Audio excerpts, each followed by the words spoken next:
Mamá, escóndete en la cocina. Esas fueron las palabras de mi hija, mi propia hija, la niña que cargué 9 meses en mi vientre, la niña por la que dejé de comer para que ella tuviera zapatos nuevos en la escuela. Me das vergüenza, lo dijo mirándome a los ojos, sin parpadear, sin temblarle la voz, como si estuviera hablando de un mueble viejo que hay que esconder cuando llegan las visitas. Mis suegros son gente importante, mamá, gente de clase, y tú, bueno, tú no encajas. Tu ropa, tu forma de hablar, tus manos. Se detuvo, mirando mis manos arrugadas y manchadas por años de coser. Todo en ti grita pobreza, no quiero que te vean. Me quedé paralizada en medio de la sala, la misma sala donde la vi dar sus primeros pasos, la misma sala donde festejamos sus 15 años con tamales que yo preparé durante 3 días, la misma sala que sin que ella supiera, yo había pagado con mi sudor. Anda, mamá, la sirvienta te va a dar de comer en la cocina. Cuando se vayan mis suegros, puedes salir. Y entonces, mi propia hija me tomó del brazo y me llevó hacia la cocina, como quien arrastra a un perro viejo que estorba. Lo que ella no sabía, lo que su elegante esposo jamás imaginó, es que la mujer que estaban escondiendo en la cocina era la verdadera dueña de esa casa y de muchas cosas más. Soy Refugio Esperanza Mendoza. Tengo 70 años. Y esta es la historia de cómo mi hija me humilló hasta el polvo y cómo la vida le enseñó que el orgullo es un castillo de arena que se derrumba con la primera ola de verdad. Me llamo Refugio, pero todos me dicen Doña Cuca, un nombre antiguo, de esos que ya no se usan. Mi madre me lo puso porque nací durante una tormenta terrible, y ella decía que yo era su refugio, su pedacito de paz en medio del caos. Tengo 70 años. Mis manos están arrugadas como papel viejo, manchadas de tinta y de años de trabajo. Mis rodillas crujen cada mañana cuando me levanto. Mi espalda ya no se endereza como antes, pero mi mente sigue afilada como la aguja con la que cosí miles de vestidos durante 50 años. Soy costurera, o mejor dicho, fui costurera, de esas que trabajaban desde las 5 de la mañana hasta que el sol se escondía, de esas que se picaban los dedos con las agujas hasta sangrar, pero seguían cosiendo porque había una hija que alimentar. Nací en un pueblo pequeño de Jalisco, tan pequeño que ni siquiera aparece en los mapas. Llegué a Guadalajara cuando tenía 15 años, con una bolsa de plástico llena de ropa vieja y 200 pesos que mi madre juntó vendiendo huevos durante un año. Encuentra trabajo, mija, me dijo en la central de autobuses, con los ojos llenos de lágrimas. Y nunca olvides de dónde vienes. Nunca lo olvidé. Conseguí trabajo en una sastrería en el centro de la ciudad. Don Aurelio, el dueño, era un hombre gordo y bonachón que me enseñó a coser trajes de hombre. Empecé barriendo el piso y ordenando los carretes de hilo. Terminé siendo su mejor costurera. A los 19 años, conocí a Sebastián, un hombre callado, trabajador, que manejaba un taxi viejo que se descomponía cada semana. No era guapo, no era rico, pero tenía algo que los hombres de dinero no tienen: honor. Me casé con él a los 20 años. La boda fue en el registro civil. Mi vestido lo cosí yo misma con retazos de tela que don Aurelio me regaló. Sebastián llevaba un traje prestado que le quedaba grande, pero éramos felices. Tan felices que la pobreza no nos dolía. Vivíamos en un cuarto de vecindad en la colonia Oblatos. Un cuarto pequeño, con paredes de ladrillo sin pintar, piso de cemento que se mojaba cuando llovía, y un baño compartido con otras 6 familias. El olor a humedad se metía en la ropa y no salía ni con jabón, pero era nuestro hogar. Un año después nació Mariana, mi única hija, mi sol, mi razón de vivir. Recuerdo el día que la tuve en mis brazos por primera vez. Era tan pequeña, tan frágil. Tenía los ojos cerrados y los puños apretados, como si estuviera lista para pelear contra el mundo. Le prometí, en silencio, que haría todo lo posible para que tuviera una vida mejor que la mía. Todo lo posible. Si supiera lo que esa promesa me costaría. Los años pasaron como agua entre los dedos. Sebastián trabajaba de sol a sol manejando su taxi. Yo cosía en casa después de mi turno en la sastrería. Cada peso que ganábamos lo guardábamos para Mariana, para su escuela, para sus uniformes, para sus libros. Cuando Mariana cumplió 8 años, don Aurelio murió de un infarto. Su familia vendió la sastrería a un hombre que traía telas baratas de China y despidió a todas las costureras viejas. Me quedé sin trabajo, pero no me quedé sin esperanza. Con los ahorros de años, abrí mi propio taller de costura en el cuarto de la vecindad. Un letrero de cartón en la ventana que decía: se hacen arreglos, vestidos para toda ocasión. Los primeros meses fueron terribles. Había días en que no entraba ni un cliente. Días en que cenábamos tortillas con sal, porque no había para más. Pero nunca dejé que Mariana se diera cuenta. Siempre le ponía su plato de frijoles como si fuera un banquete. «Come, mija, yo ya comí». Mentira, yo no había comido nada. Pero las madres mentimos para proteger. Mentimos para que nuestros hijos no sientan el peso de la pobreza sobre sus hombros. Con el tiempo, el negocio creció. La gente empezó a recomendar mi trabajo. Primero fueron las vecinas, luego las vecinas de las vecinas, luego señoras de otras colonias que venían en camión desde lejos porque alguien les dijo que doña Cuca cosía bonito y barato. Para cuando Mariana cumplió 15 años, ya tenía un pequeño taller con 3 máquinas de coser y 2 muchachas que me ayudaban.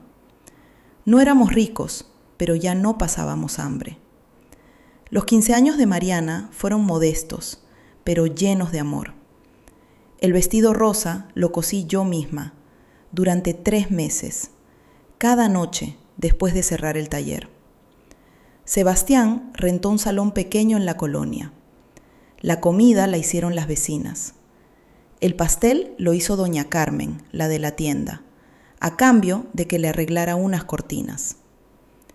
Esa noche, mientras veía a Mariana bailar el vals con su padre, sentí que todos los sacrificios habían valido la pena. Mi hija era hermosa, educada, tenía futuro. No sabía que ese futuro me excluiría a mí. Mariana siempre fue inteligente, demasiado inteligente para su propio bien.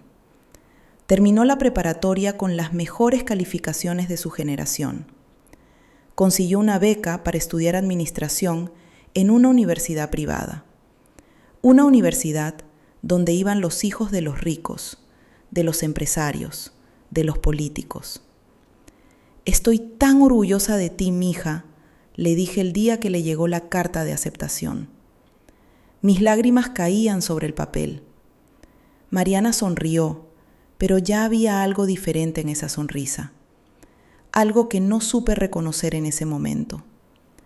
Ahora sé que era el principio del final, el momento en que empezó a avergonzarse de nosotros.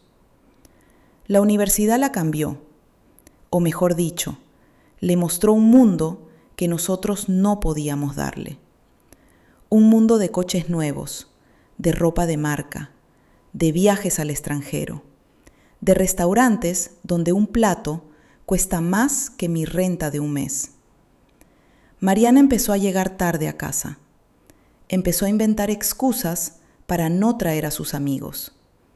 Empezó a hablar diferente, con palabras que yo no entendía, con un acento que no era el nuestro.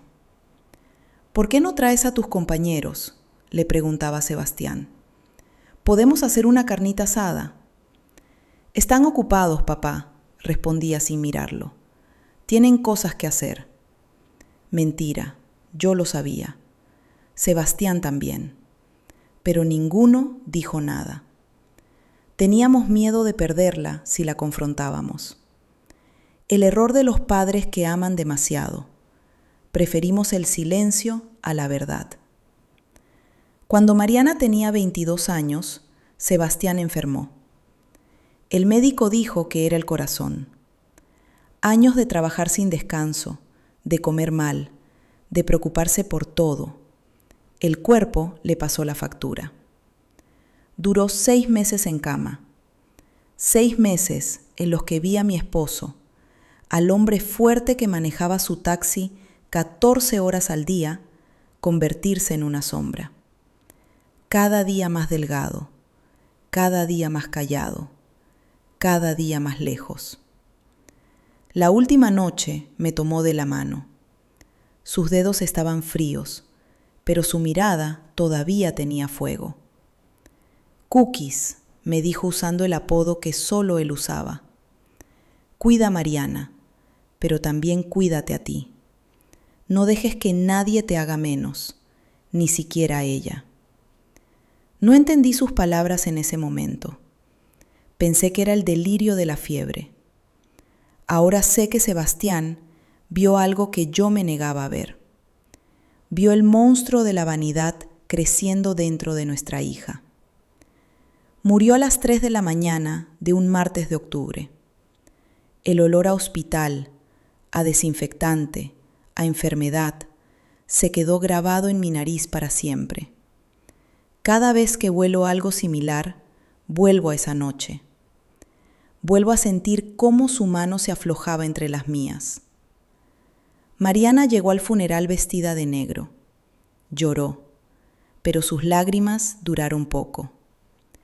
Al día siguiente ya estaba hablando por teléfono con sus amigas, planeando una salida. La vida sigue, mamá, me dijo, cuando le pregunté cómo podía pensar en fiestas con su padre recién enterrado. La vida sigue.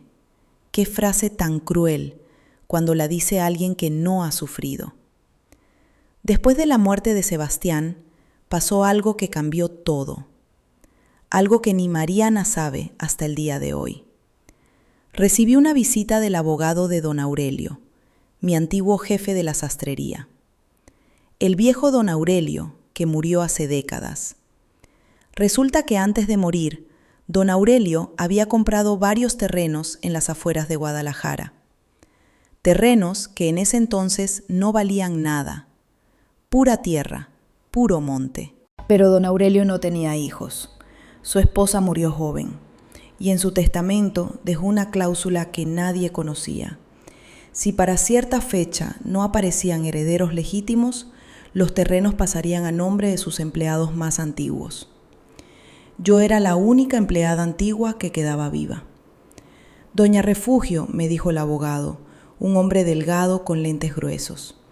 Estos terrenos ahora son suyos. Y déjeme decirle algo, la ciudad creció. Estos terrenos hoy valen millones. Millones. Me quedé muda. Yo, la costurera de manos manchadas, era millonaria. El abogado me explicó las opciones. Podía vender todo y vivir cómodamente. Podía desarrollar los terrenos. Podía hacer lo que quisiera. ¿Qué hice yo? Nada. Guardé silencio. Guardé los papeles en una caja de seguridad. Y seguí viviendo como siempre.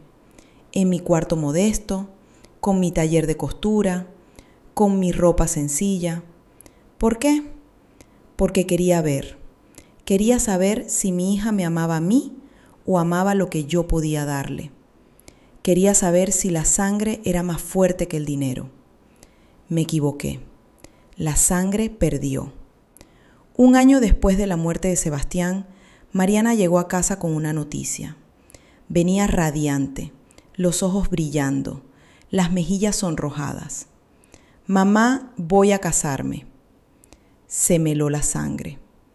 No porque no quisiera que se casara, sino por cómo lo dijo, como si me informara que iba a cambiar de trabajo, sin emoción, sin pedirme bendición, solo informando. ¿Quién es él? Pregunté tratando de sonar feliz. Se llama Ricardo Montemayor. Su familia tiene empresas. Es importante, mamá, muy importante. Montemayor. Conocía ese apellido. Todo Guadalajara lo conocía. Dueños de constructoras, de plazas comerciales, de fraccionamientos de lujo, gente de portada de revista, gente que jamás caminaría por mi colonia. ¿Y él qué dice de nosotros?, pregunté temiendo la respuesta. Mariana dudó. Fue solo un segundo, pero yo lo vi. Un segundo de vacilación que me dijo todo. Él me ama, mamá. Eso es lo que importa. No contestó mi pregunta, y yo no insistí. Otro error mío. Conocí a Ricardo un mes después. Vino a la casa solo una vez. Una sola vez en los 3 años que llevan casados. Era alto, guapo, con el cabello peinado hacia atrás con gel y un traje que probablemente costaba más que todo lo que había en mi casa. Tenía esa sonrisa de los hombres que siempre han tenido todo. Esa sonrisa que no llega a los ojos. Mucho gusto, señora. No me dijo doña Refugio. No me dijo suegra. Señora. Como si fuera la vecina, como si fuera nadie. Se sentó en mi sillón viejo como quien se sienta en un baño público, con asco apenas disimulado. Sus ojos recorrieron el cuarto, las paredes con la pintura descascarada, el techo con manchas de humedad, el piso de cemento. ¡Qué acogedor!, dijo, y supe que estaba mintiendo. Supe que en su mente estaba pensando, ¡qué posilga! Mariana le tocó el brazo, nerviosa. Mamá vive sola desde que murió papá. Hemos querido ayudarla a mudarse, pero ya sabe cómo son los viejos, tercos. ¿Tercos? ¿Cuándo me ofreció mudanza? ¿Cuándo me ofreció ayuda? Nunca. Pero ahí estaba, mintiendo frente a su prometido para quedar bien. Me mordí la lengua. Serví el café que había preparado con tanto cuidado. Ricardo lo probó y puso una mueca que trató de ocultar. Muy rico, señora. Se puso de pie casi de inmediato. Pero ya tenemos que irnos. Tenemos una reservación. Llevaban menos de 20 minutos en mi casa. Cuando Mariana se despidió, la abracé. Olía a perfume caro. Un perfume que yo no reconocía. Un perfume que me decía que mi hija ya no era mía. Cuídate, mija, le susurré. Tú también, mamá, te llamo. No llamó. Pasaron 3 semanas antes de que supiera de ella otra vez. La boda fue en una hacienda de esas que salen en las revistas. Jardines enormes, fuentes de piedra, meseros con guantes blancos, 200 invitados. Ninguno de mi lado, excepto yo. Mariana me pidió que me sentara atrás, en las últimas filas. Es por el protocolo, mamá. Los asientos de adelante son para la familia del novio. Ellos son más. Mentira. No quería que los Montemayor me vieran de cerca. No quería que notaran mi vestido sencillo, mis zapatos viejos, mis manos de trabajadora. Me senté atrás. Vi a mi hija casarse desde lejos, como una extraña mirando por la ventana la fiesta de otros. En la recepción nadie me habló. Los meseros pasaban a mi lado con charolas de comida que yo no sabía ni cómo se llamaba. Canapés, dijeron. Carpaccio, tartar. Palabras extranjeras para comida que sabía a nada. Los papás de Ricardo, don Fernando y doña Patricia, ni siquiera se acercaron a saludarme. Los vi a lo lejos, riendo con sus amigos importantes, brindando con champán francés. En un momento escuché a doña Patricia hablar con una amiga. Estaban cerca de los baños. Creyeron que nadie las escuchaba. Pobrecita Mariana, dijo doña Patricia con falsa compasión. Imagínate venir de eso. Pero bueno, Al menos tiene buen gusto y se supo acomodar. Ricardo está encantado y nosotros le vamos a enseñar a hacer de clase. De eso, yo era eso. Un eso. Ni siquiera una persona. Me fui de la boda temprano. Nadie lo notó. Después de la boda, Mariana desapareció de mi vida. No completamente. Llamaba de vez en cuando. Una vez al mes. Luego cada 2 meses. Luego solo en Navidad y mi cumpleaños. Las llamadas eran siempre iguales. Cortas, superficiales, llenas de excusas. Mamá, estoy muy ocupada. Ricardo tiene muchos compromisos. Ya sabes cómo es esto. No sabía. ¿Cómo iba a saber cómo era la vida de los ricos si nunca me dejó entrar? Supe que se mudaron a una casa nueva, una casa enorme, en una zona exclusiva. ¿Cómo lo supe? Por Facebook. Mi hija me bloqueó de su perfil principal, pero tenía uno secundario donde subía fotos. Un perfil para presumir. Vi fotos de su casa, alberca, jardín, cochera para 3 carros. Vi fotos de sus viajes, París, Nueva York, Cancún. Vi fotos de sus cenas, restaurantes con estrellas Michelin, vinos que costaban miles de pesos. Y en ninguna foto salía yo. Ni una sola mención de su madre, como si no existiera, como si hubiera nacido de la nada. Un día me atreví a comentar en una foto: «Qué bonita hija, te ves muy feliz». 1 hora después, el comentario estaba borrado. Y recibí un mensaje privado de Mariana. «Mamá, por favor no comentes en mis fotos. Mis amigas no saben de dónde vengo y quiero que siga así». ¿De dónde vengo?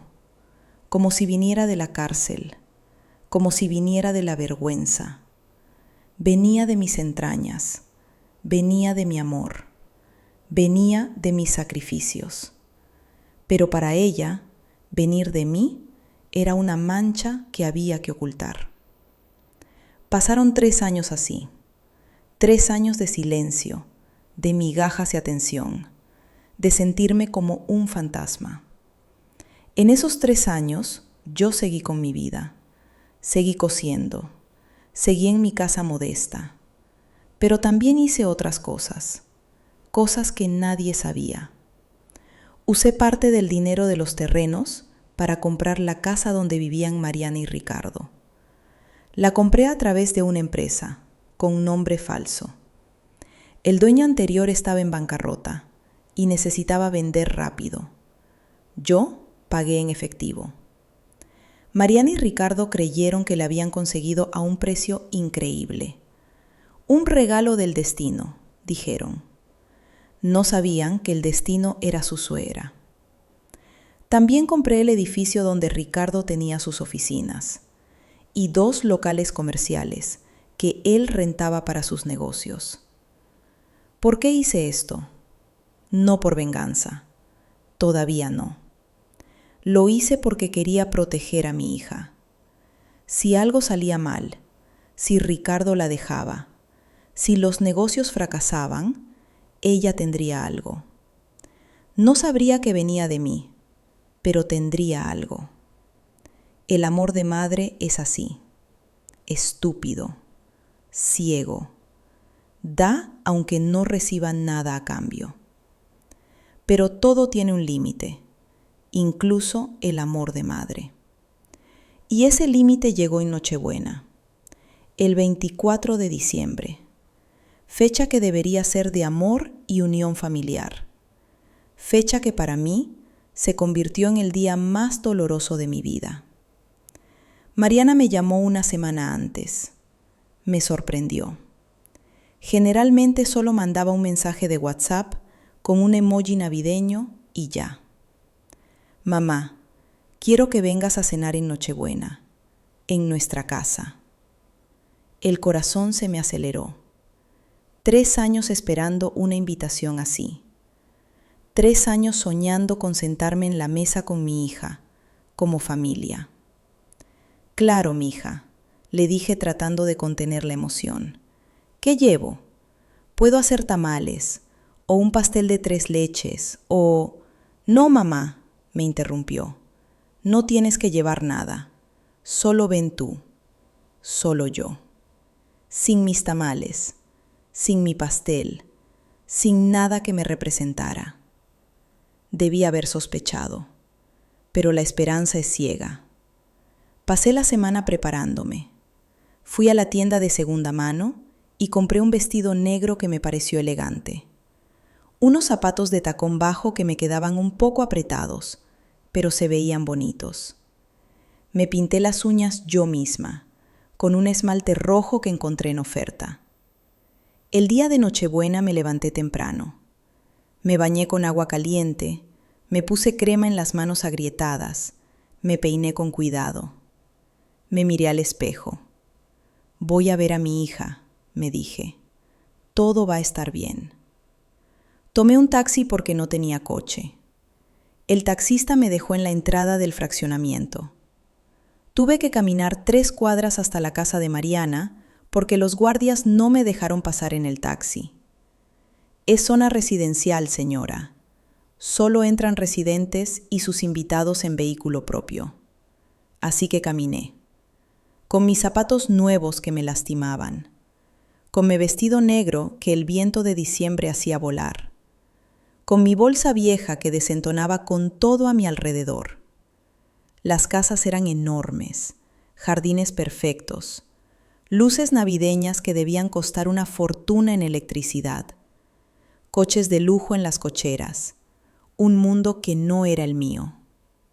Llegué a la casa de Mariana, mi casa, la casa que yo había comprado sin que nadie supiera. Toqué el timbre. Abrió la sirvienta, una muchacha joven, uniformada, que me miró de arriba a abajo. ¿La señora Refugio?, preguntó. Sí, soy yo, la mamada de Mariana. La muchacha asintió y me dejó pasar. El interior de la casa era como de revista. Pisos de mármol, muebles blancos, un árbol de Navidad enorme decorado con esferas plateadas. Olía a pino artificial y a perfume caro. Mariana apareció en las escaleras. Estaba hermosa. Un vestido rojo ajustado, tacones altos, el cabello perfectamente peinado. Parecía una modelo. ¡Mamá, llegaste! No me abrazó, no me besó. Solo me miró con una sonrisa que no llegaba a sus ojos. Ven, tengo que hablar contigo antes de que lleguen los demás. Me llevó a la cocina. Una cocina enorme, con 2 refrigeradores, una isla central, gabinetes blancos. La sirvienta estaba preparando charolas de comida. Otra muchacha acomodaba copas. Mariana cerró la puerta y me miró. Su expresión cambió. Ya no había ni rastro de sonrisa. Mamá, necesito pedirte un favor.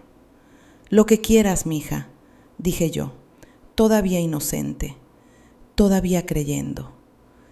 Mis suegros van a venir, y unos socios importantes de Ricardo. Gente de mucho dinero, mamá. Gente... Hizo una pausa buscando las palabras. Gente que no entendería nuestra situación. ¿Nuestra situación?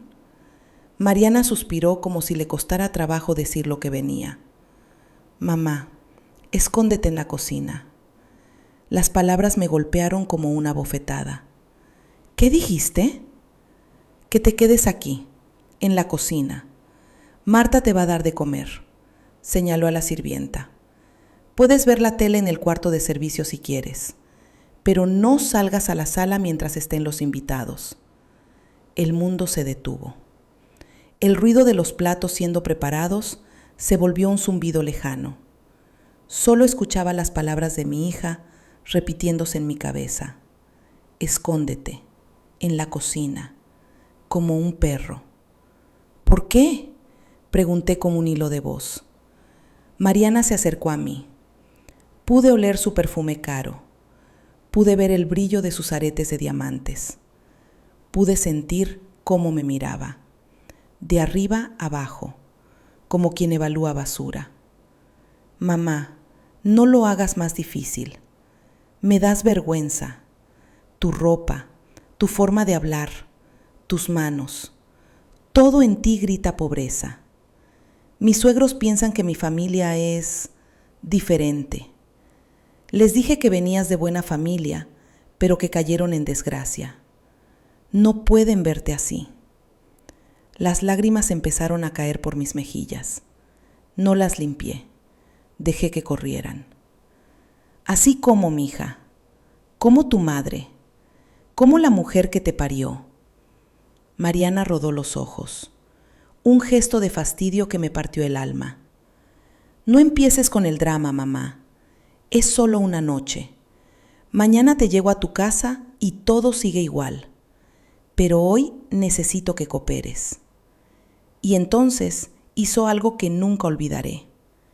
Me tomó del brazo, con fuerza, y me empujó hacia la puerta del cuarto de servicio. Un cuarto pequeño, con una cama angosta, un televisor viejo y una ventana diminuta. Quédate aquí. Marta te trae la cena. No hagas ruido. Cerró la puerta. Me dejó ahí, en el cuarto de la sirvienta, mientras ella iba a recibir a sus suegros importantes, mientras brindaba con champán, mientras cenaba pavo y pierna, mientras reía y fingía ser alguien que no era. Yo me senté en la cama angosta. El colchón era duro. Las sábanas olían a suavizante barato. Por la ventana podía ver las luces de la alberca brillando en la noche. No lloré más. Las lágrimas se habían secado. En su lugar sentí algo diferente, algo frío, algo afilado. Sentí cómo el amor que le tenía a mi hija empezaba a morir. Lento, doloroso, pero inevitable. Escuché la fiesta a través de las paredes. Risas, música, el tintineo de las copas. La voz de Mariana, más aguda y falsa que nunca, atendiendo a sus invitados.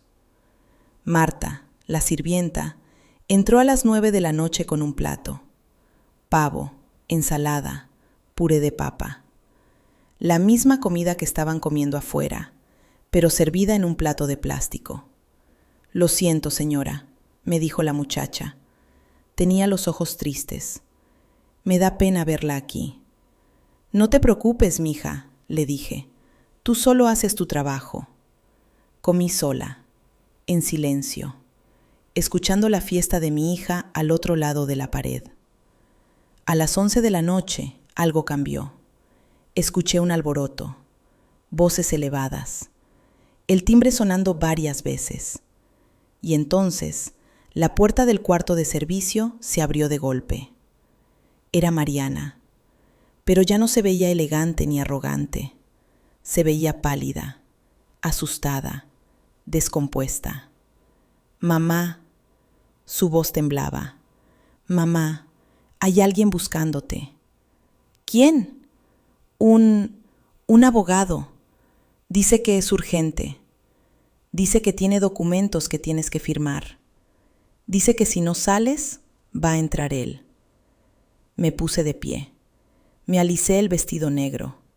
Me sequé las manos en la tela. Un abogado, en Nochebuena, a las 11 de la noche. Claro que sabía quién era.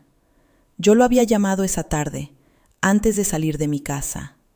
Le dije que estuviera listo, que esperín más. Cap simple. Su señal fue de la noce diciendo que todo estaba bien, que viniera. No chats, no ya. Salí del cuarto de servicio. Caminé por la cocina. Atravesé el comedor. Llegué a la sala. Todos los invitados estaban ahí. Don Fernando y doña Patricia, los suegros, con sus trajes carísimos y sus caras de espanto. Ricardo, sudando, con el teléfono en la mano. Los socios, confundidos, susurrando entre ellos. Y en la puerta, el licenciado Gómez, mi abogado. Un hombre mayor, serio, con un portafolio lleno de documentos. «Buenas noches», dije yo.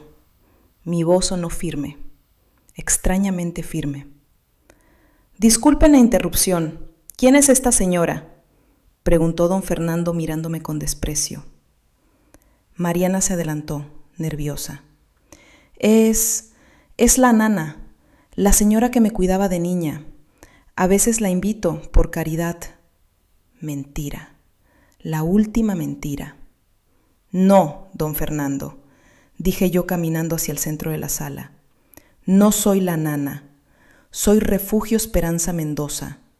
Soy la madre de Mariana y soy la dueña de esta casa».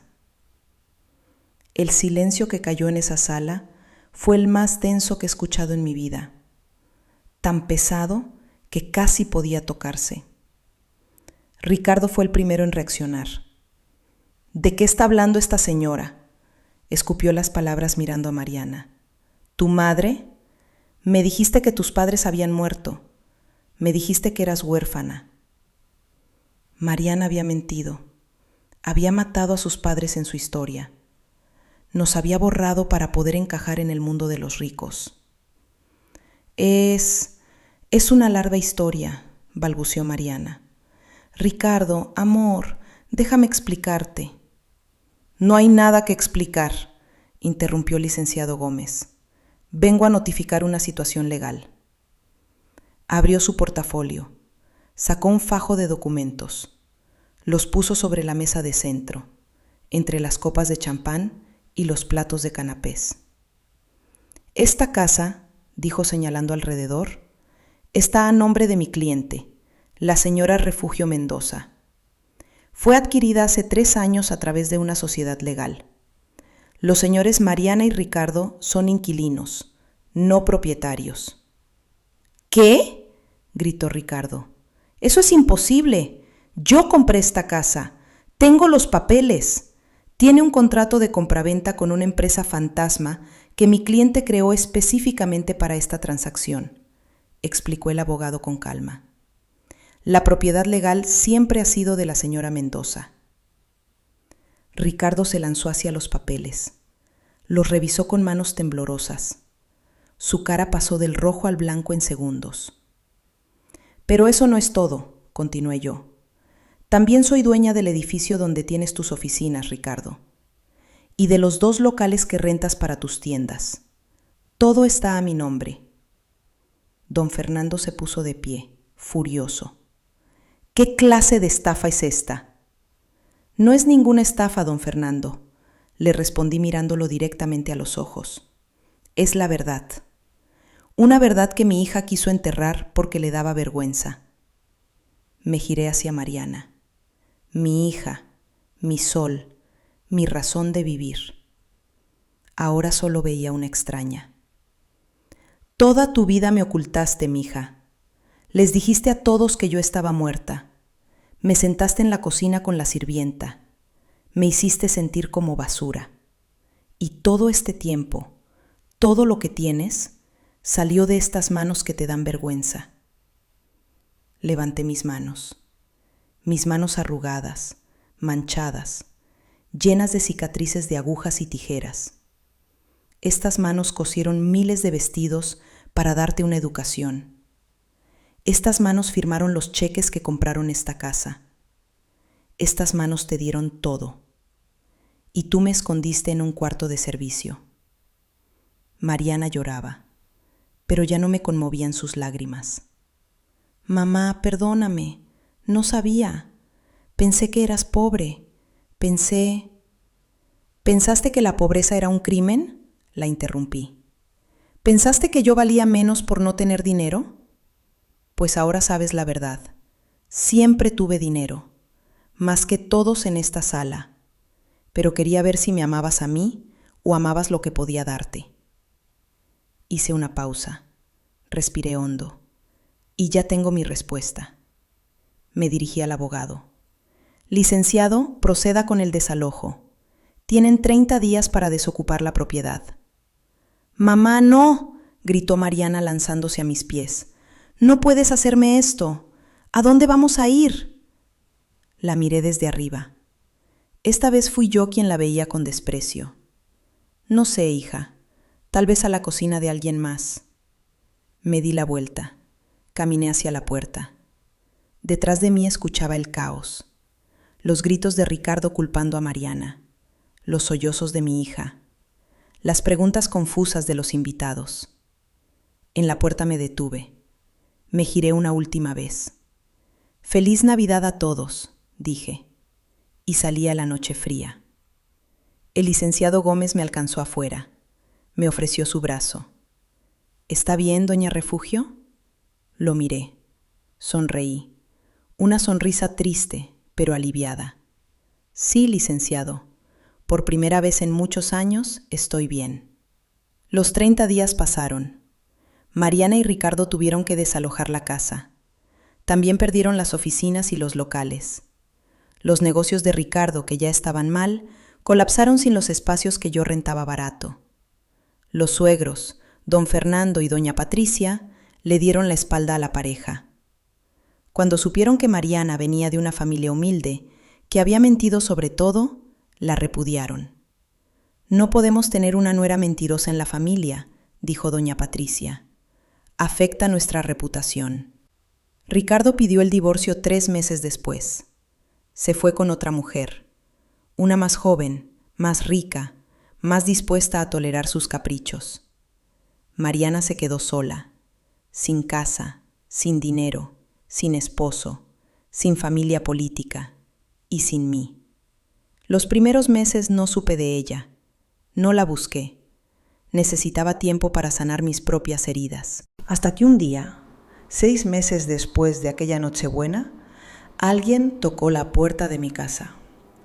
Mi casa modesta, mi cuarto en la vecindad que nunca abandoné, aunque podía comprar una mansión. Abrí la puerta. Era Mariana, pero no la Mariana que yo conocía.